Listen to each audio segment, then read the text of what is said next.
ತನಯ್ ಮತ್ತು ಅವರ ತಂಗಿ ಹಾಗೂ ಅವರ ಅಪ್ಪ ಅಮ್ಮ ಈ 4 ಜನ ಹೊರಟಿರೋದು ಡೆಲ್ಲಿಗೆ. ಅವರು ದೆಹಲಿಗೆ ಹೋಗಬೇಕಂತ ಹೇಳಿ ಒಂದು ಬಸ್ಸನ್ನು ಮನೆ ರೀತಿಯಾಗಿ ಮಾರ್ಪಾಟು ಮಾಡಿದ್ದಾರೆ. ನೋಡ್ತಾ ಇದ್ದೀರಲ್ಲ, ತನಯ್ನ ಅಮ್ಮ ಬಸ್ಸಿನಲ್ಲಿನೇ ಅಡುಗೆ ಮಾಡ್ತಾ ಇದ್ದಾರೆ. ತನಯ್ನ ತಂಗಿ ಅನನ್ಯ ತುಂಬ ಖುಷಿಯಾಗಿ ಚಪ್ಪಾಳೆ ತಟ್ಟಿ ಕುಣಿತಾ ಇದ್ದಾಳೆ. ಹೊರಗಡೆ ಜೋರಾಗಿ ಮಳೆ ಬರ್ತಾ ಇದೆ. ಅವರು ಊರಿಗೆ ಹೋಗೋದಕ್ಕೆ ಏನೇನು ಸಾಮಾನು ಬೇಕು ಎಲ್ಲ ಸಾಮಾನುಗಳನ್ನು ಬಸ್ಸಿನೊಳಗೆ ಇಟ್ಕೊಂಡು ಅವರು ದೆಹಲಿಗೆ ಹೊರಟಿದ್ದಾರೆ. ಅಲ್ಲಲ್ಲಿ ಕಟ್ಟಿಗೆಗಳು ಮತ್ತು ಹಾಸಿಗೆ ಎಲ್ಲ ಬೇಕಲ್ಲ, ಅದನ್ನೆಲ್ಲ ರೀತಿಯ ವ್ಯವಸ್ಥೆಯನ್ನು ಮಾಡಿಕೊಂಡು ಅವರು ಈಗ ದೆಹಲಿಯನ್ನು ನೋಡೋದಕ್ಕೆ ಹೋಗ್ತಾ ಇದ್ದಾರೆ. ಅವರ ಪ್ರಯಾಣ ಹೀಗೆ ಮುಂದುವರಿತಾ ಅನೇಕ ಸಿಟಿಗಳನ್ನು ದಾಟ್ತಾ ಅವರು ಆ ರಸ್ತೆಗಳಲ್ಲಿ ಬರೋ ಎಲ್ಲ ವಾಹನಗಳನ್ನು ನೋಡ್ತಾ ಖುಷಿ ಪಡ್ತಾ ಅವರು ಹೋಗ್ತಾ ಇದ್ದಾರೆ. ಹಾಗೆ ಹೋಗುವಾಗ ಅವರ ಬಸ್ಸು ಈಗಾಗಲೇ ದೆಹಲಿಯನ್ನು ತಲುಪಿಬಿಟ್ಟಿದೆ. ದೆಹಲಿನಲ್ಲಿ ಅವರು ಭಾರತದ ಗೇಟ್ ಅಂದರೆ ಇಂಡಿಯನ್ ಗೇಟನ್ನು ನೋಡ್ತಾ ಇದ್ದಾರೆ. ಹಾಗೇನೆ ಬಸ್ಸಲ್ಲಿ ಕೂತ್ಕೊಂಡು ಅಲ್ಲೇ ಊಟ ಮಾಡ್ತಾ ಇದ್ದಾರೆ.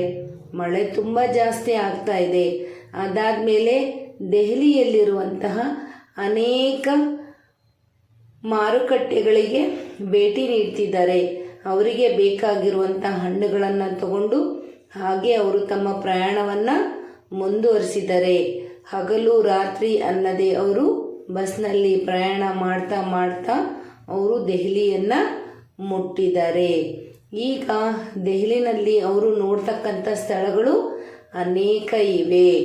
ಅವುಗಳಲ್ಲಿ ಬಹಳ ಪ್ರಮುಖವಾಗಿರುವು ಕೆಲವೊಂದಿವೆ. ಅವರು ಬೇಸರ ಆದಾಗ ಅದೇ ಬಸ್ನಲ್ಲಿ ಕುಳಿತು ಆಟ ಆಡ್ತಾ ಇದ್ದಾರೆ, ಊಟ ಮಾಡ್ತಾ ಇದ್ದಾರೆ. ಹಾಗೆ ಬೇಸರ ಆದಾಗ ಅದೇ ಬಸ್ನಲ್ಲಿ ಮಲ್ಕೊತಾ ಇದ್ದಾರೆ.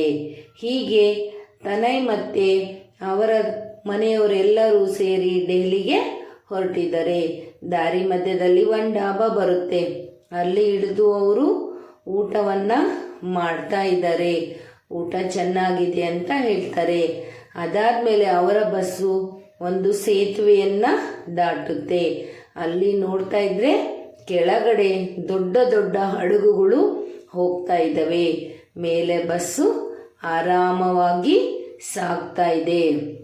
ಇದನ್ನೆಲ್ಲ ಬಸ್ನಲ್ಲೇ ಕುಳಿತುಕೊಂಡು ಅವರು ವೀಕ್ಷಣೆ ಮಾಡ್ತಾ ಇದ್ದಾರೆ. ಹೀಗೆ ಮಾಡ್ತಾ ಅವರು ಮುಂದುವರಿತಾ ಇದ್ದಾರೆ. ದೆಹಲಿ ಬಹಳ ದೂರ ಇರೋದ್ರಿಂದ ಅವರು ದೆಹಲಿಗೆ ಪ್ರಯಾಣವನ್ನು ಬೆಳೆಸಿದ್ದಾರೆ. ಹಾಗೆ ಹೋಗ್ತಾ ಅವರು ದೆಹಲಿನಲ್ಲಿರೋ ಇಂಡಿಯನ್ ಗೇಟ್ಗೆ ತಲುಪ್ತಾರೆ. ಇಂಡಿಯಾ ಗೇಟ್ ಕೂಡ ತುಂಬ ಚೆನ್ನಾಗಿದೆ. ಅದು ನೋಡೋದಕ್ಕೆ ದೊಡ್ಡ ಗೇಟ್ ಥರನೇ ಇದೆ. ತನಗೆ ಈಗ ಬಹಳ ಖುಷಿ. ಯಾಕಂತೇಳಿದ್ರೆ ಇಂಡಿಯಾ ಗೇಟ್ ಹತ್ರ ಹೋಗಿ ಅಲ್ಲಿ ಫೋಟೋ ಸಹ ತಗೊತಾರೆ. ಅದಾದಮೇಲೆ ಸ್ವಲ್ಪ ಬೆಲೂನ್ಗಳನ್ನು ತಗೊಂಡು ಆಟ ಆಡಿ ಅವರಮ್ಮನ ಜೊತೆ ಫೋಟೋ ಕ್ಲಿಕ್ ಮಾಡಿಸ್ಕೊತಾರೆ. ಅದಾದಮೇಲೆ ತನಯ್ ಮತ್ತು ಅವರ ತಂಗಿ ಅನನ್ಯ ಬಸ್ ಒಳಗಡೆ ಆಟ ಆಡ್ತಾ ಇದ್ದಾರೆ. ಅವ್ರ ತಂದೆ ಹೇಳ್ತಾ ಇದ್ದಾರೆ, ಆಟ ಆಡಿದ್ದು ಸಾಕು, ಸ್ವಲ್ಪ ಊಟ ಮಾಡೋಣ. ಈಗ ಅವರ ತಂದೆಗೆ ಬಸ್ ಓಡಿಸಿ ಸಾಕಾಗಿದೆಯಲ್ಲ, ಬೇರೆ ಡ್ರೈವರ್ನ ಸಹಾಯದಿಂದ ಅವರು ದೆಹಲಿಯ ನಗರದ ಒಳಗೆ ಪ್ರವೇಶವನ್ನು ಮಾಡಿದ್ದಾರೆ. ದೆಹಲಿಯ ನಗರಕ್ಕೆ ಒಳಗಡೆ ಪ್ರವೇಶ ಮಾಡಿದಾಗ ಅವರು ಕೆಂಪು ಕೋಟೆಯನ್ನು ನೋಡ್ತಾರೆ. ಇಲ್ಲಿ ಕೆಂಪು ಕೋಟೆಯ ಮೇಲೆ ಭಾರತದ ತ್ರಿವರ್ಣ ಧ್ವಜ ಹಾರ್ತಾ ಇದೆ. ಅದನ್ನು ನೋಡಿ ಅವರಿಗೆ ಬಹಳ ಖುಷಿಯಾಗುತ್ತೆ. ಯಾಕಂತೇಳಿದ್ರೆ ಭಾರತದ ಕೆಂಪು ಕೋಟೆ ಅಷ್ಟು ಚೆನ್ನಾಗಿದೆ. ಮುಂದೆ ಅವರು ಕುತುಬ್ ಮಿನಾರ್ಗೆ ಹೋಗ್ತಾ ಇದ್ದಾರೆ. ಕುತುಬ್ ಮಿನಾರು ಸಹ ಅಷ್ಟೇ ಬಹಳ ಚೆನ್ನಾಗಿದೆ. ಅಲ್ಲಿ ಅವರು ಸ್ವಲ್ಪ ಹೊತ್ತು ಸಮಯವನ್ನು ಕಳೆಯೋದಕ್ಕೆ ಇಷ್ಟಪಡ್ತಾರೆ. ಅದಾದಮೇಲೆ ಒಂದು ಚಾಪೆ ಹಾಸ್ಕೊಂಡು ಸ್ವಲ್ಪ ಹೊತ್ತು ಕೂತ್ಕೊಂಡು ಅಲ್ಲೇ ಊಟ ಮಾಡ್ಕೊತ ಅಲ್ಲೇ ಆಟ ಆಡ್ಕೊತ ಕುತುಬ್ ಮಿನಾರ್ ಮುಂದೆನೇ ಸ್ವಲ್ಪ ಮಜಾ ಮಾಡ್ತಾರೆ.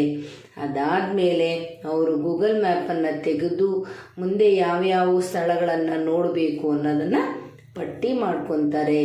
ಅದಾದಮೇಲೆ ಕುತುಬ್ ಮಿನಾರನ್ನು ಬಿಟ್ಟು ಅವರ ಪ್ರಯಾಣ ಲೋಟಸ್ ಮಹಲ್ ಅಥವಾ ಕಮಲದಂತೆ ಇರುವಂಥ ಒಂದು ಮಹಲ್ ಕಡೆಗೆ ಹೋಗ್ತಾ ಇದೆ. ಹೀಗೆ ತನೈ ಮತ್ತು ಅವರ ಮನೆಯವರು ದೆಹಲಿಯನ್ನೆಲ್ಲ ಸುತ್ತುತ್ತಾ ಇದ್ದಾರೆ. ಆ ಫ್ಲೈಓವರ್ ಮೇಲೆ ನಿಂತ್ಕೊಂಡು ಆ ಬಸ್ಸುಗಳು ವಾಹನಗಳು ಹೋಗೋದನ್ನು ನೋಡಿ ಸಂತೋಷ ಪಡ್ತಾ ಇದ್ದಾರೆ. ಹೀಗೆ ಒಂದೊಂದಾಗಿ ನೋಡ್ತಾ ಕೊನೆಗೆ ಸಂಜೆ ಹೊತ್ತಿಗೆ ಅವರು ಕೆಂಪು ಕೋಟೆಯ ಒಳಗೆ ಹೋಗ್ತಾರೆ. ಇದಾದ ಮೇಲೆ ಮತ್ತೆ ಯಥಾ ರೀತಿಯಾಗಿ ಅವರು ಅದೇ ಬಸ್ನಲ್ಲಿ ಬಂದು ಅವರ ಊರಿಗೆ ವಾಪಸ್ ಹೋಗೋದಕ್ಕೆ ತೀರ್ಮಾನ ಮಾಡ್ತಾರೆ. ಅವರು ದೆಹಲಿನಲ್ಲಿ ಇನ್ನೂ ಅನೇಕ ಸ್ಥಳಗಳನ್ನು ನೋಡಿದ್ದಾರೆ. ಮುಂದೆ ನೋಡೋಣ.